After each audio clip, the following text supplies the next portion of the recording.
আকর্ষণীয়, গুরুত্বপূর্ণ, শিক্ষণীয়, বিনোদনমূলক ভিডিও সাবস্ক্রাইব সুজিত ব্লগ। এই মুহূর্তে আমি আছি অবিগঞ্জ মাধবপুর তেলিয়াপাড়া শ্রী শ্রী কৃষ্ণগোপাল জিউর মন্দিরে। আর সেই মন্দির জুড়ে রয়েছে আজ গীতাযজ্ঞ। সেই গীতাযজ্ঞ জুড়ে যা যা রয়েছে ভিডিওতে থাকবে, তোমার সঙ্গে থাকবেন। সকালবেলা ঘুম থেকে উঠে আমি আর আমার এক দাদাকে নিয়ে চলে গেলাম তেলিয়াপাড়া সেই গীতাযজ্ঞ। যাওয়ার সময় দেখতে পেলাম যে রাস্তার যে প্রকৃতি এবং সৌন্দর্য, কিছুক্ষণের ভিতরে আমরা চলে আসলাম তেলিয়াপাড়া সেই ঐতিহাসিক গীতাযজ্ঞের গেটের সামনে। আর এসে দেখতে পেলাম এত সুন্দর গেট, তো আমরা ভিতরে প্রবেশ করব। আর প্রবেশ করতেছি, সেই মুহূর্তগুলো আপনাদের মাঝে তুলে ধরতেছি। তো পুরো ভিডিওটা দেখার চেষ্টা করবেন, আর অবশ্যই আপনাদের ভালো লাগবে এই গীতাযজ্ঞের ভিডিওগুলা। তো দেখেন হাজারো ভক্তবিন্দু এই গীতাযজ্ঞতে রয়েছে।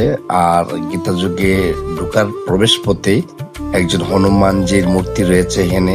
যারা বজরংবলীর ভক্ত বলেন বা যারা বজরংবলী বলেন, রাম ভক্ত হনুমানজির যে মূর্তি রয়েছে এখানে, সবাই রামজির ভক্ত হনুমানজির চরণে মোমবাতি আগরবাতি জ্বালাচ্ছে। আসলে সেই মুহূর্তগুলো দেখে খুবই ভালো লাগছে। আর বিশেষ করে প্যান্ডেলের ভিতরে ঢুকে আমরা এত মানুষ দেখতে পেলাম বা এত ভক্তবিন্দু দেখতে পেলাম, দেখে আসলে খুব খুব ভালো লাগছে। যে আসলে ধর্মীয় অনুষ্ঠানে গেলে এত মানুষ বা এত ভক্তবিন্দু আসে, যা আসলে দেখলে মনটা ভরে যায়। তো অনেকগুলা আসলে দেবতা সাজিয়ে রাখছে এখানে, কৃষ্ণ গোপাল, তারপরে আপনার এই যে দিকে মহাদেবের একটি মূর্তি, আরো আপনার সঙ্গে থাকবেন। আমরা আরো মূর্তি আছে, অনেকগুলি জিনিস আছে, আমরা আপনাদেরকে দেখানোর চেষ্টা করব। এখানে মা বিপদনাশিনী আছে, এই বিভিন্ন ধরনের মূর্তি সাজিয়ে রাখছে। সেসব দেখে আসলে খুবই ভালো লাগছে। সেইগুলি কিন্তু প্যান্ডেলের ভিতরে, আমার দেখে খুব ভালো লাগছে। এখানে রাধা কৃষ্ণ গৌরনীতায় সবাই আছে। আর সেখানে আসলে অনেক ধরনের ভোগের আয়োজন করা হয়েছে বা ভোগ লাগানো হয়েছে, সেই সব দেখে খুব ভালো লাগছে। আপনাদের যদি অবশ্যই ভিডিওটা ভালো লাগে, ভিডিওটা একটু শেয়ার দিয়ে পাশে থাকবেন। এবং চলুন আপনাদেরকে আমরা দেখাবো এখন গীতাযজ্ঞ যে জায়গাটাতে হচ্ছে, সেই জায়গাটা আপনাদেরকে দেখাবো, আপনারা সঙ্গে থাকবেন। আর এই গীতাযজ্ঞটা আসলে যাদের ভাগ্য ভালো তারাই গীতাযজ্ঞতে অংশগ্রহণ করতে পারে এবং দেখতে পারে। আসলে আমি জানি না নিজেকে কত ভাগ্যবান মনে করি, কিন্তু আসলে মনে করি যে ভাগ্যবান বলেই আমি এই গীতাযজ্ঞতে যেতে পেরেছি এবং ভিডিওটা করতে পেরেছি। অবশ্যই আমার সঙ্গে থাকবেন। আর গীতাযজ্ঞ জুড়ে অনেক দোকানপাট অনেক জায়গা থেকে এসেছে। আর সেই মুহূর্তগুলো আসলে খুবই ভালো, আর দেখে খুবই ভালো লাগতেছে। যে দোকানপাট গুলো নিয়ে আসছে ওনাদেরও মনে অনেক আনন্দ, কেননা বেচা হচ্ছে বা বিক্রেতাও কিনতেছে অনেক কিছু। সেই মুহূর্তগুলো আসলে দেখে খুবই ভালো লাগছে।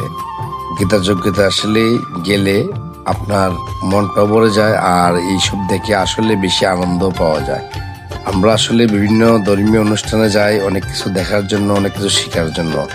আসলেই অনেক কিছু শেখারও আছে, অনেক কিছু বোঝারও আছে। তো যাই হোক, আমরা আসলেই ধর্মীয় অনুষ্ঠানে যাই বা বিভিন্ন জায়গাতে যাই একটু ব্লগ বানানোর জন্য। আমরা আসলে ব্লগগুলো বানাতে পছন্দ করি, তো ব্লগগুলো একটু বানাই।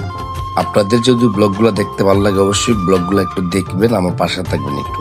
গীতাযজ্ঞ কিন্তু চলমান, আর সেই মুহূর্তগুলো আসলে দেখে খুব ভালো লাগতেছে। অনেক ভক্তবিন্দু তাকিয়ে আছে যে গীতাযজ্ঞটা কখন শেষ হবে এবং সেই মুহূর্তগুলো আমরা দেখব। অনেক মানুষ অনেক দূর থেকে এসেছে উপবাস রেখে, যে গীতাযজ্ঞ শেষ করে ওনাদের উপবাস ভাঙবে।